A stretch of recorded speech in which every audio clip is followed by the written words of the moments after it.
Okurjira ahari Claudio Katangaza ugunagira ngo bwa nyuma yo kubinga mu makaje akazumukote yibanda nukwatyo yatabariza Swardo bangambireyo bitkoti nuko kusharamo kugira ngo bamuhereze bintu bye bito abana abangambireyo abuyazira mu kazondijo nuko kwanga kandi nawe nukwe okweyongerayo akazumukote nkuru omurimbarra aho mushango guhweriye bakabanza bacera hahibanda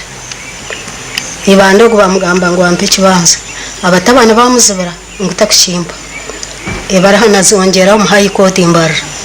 niho guhwerere nahateza high court nzina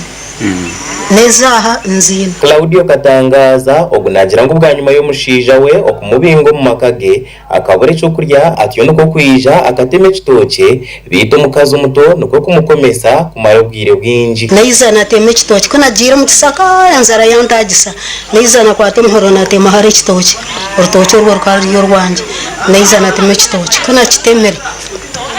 ko na kitemere omukazo atiyo atabwenje no teme kitoke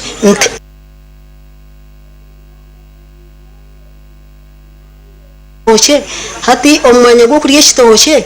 oriyo nongira ngo ntakitema ni wakinsimbire ntkaringa mbere ko ntakitema kana mwizire nti yeyiruka ya obuyibanya kachina mani ahurire ya hikasenda yagenda yamweta omukwiza yizana police ngo twakwata ntumwangwatirashi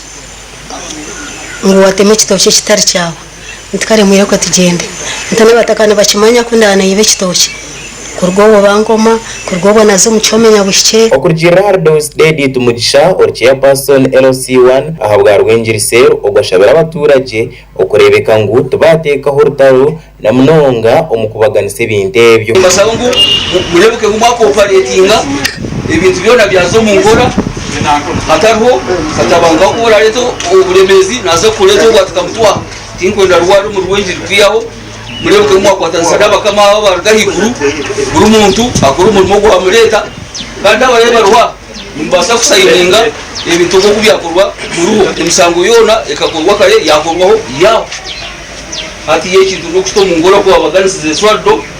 nana umucharawe Moses Kahwa wa Kalimax Auctioneers and Beliefs kandi birayebembire orubaju orw'umukikuru Claudio Katangaza atandikira no kugambira abaturage uko mukikuru ashemerire kuba nahebwe enju eryo mu trading center ya Rwengiri kandi hamwe no kubagana ikibanja ekiri mu farm. We are dividing two properties, a commercial building at Rwengiri where we are now. She's taking three stances here, and we shall proceed to the farm, their homestead, where we shall also subdivide between two equal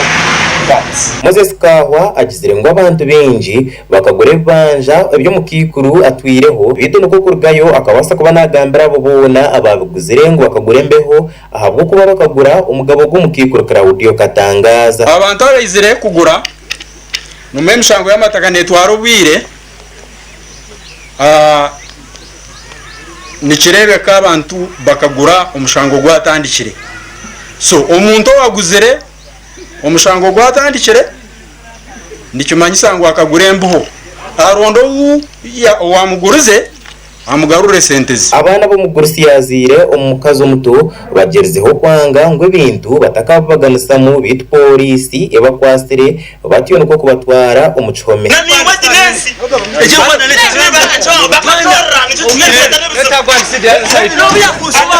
amakoraga gasha kwa Steven Mujuni ahabwa Sky TV omuribanda.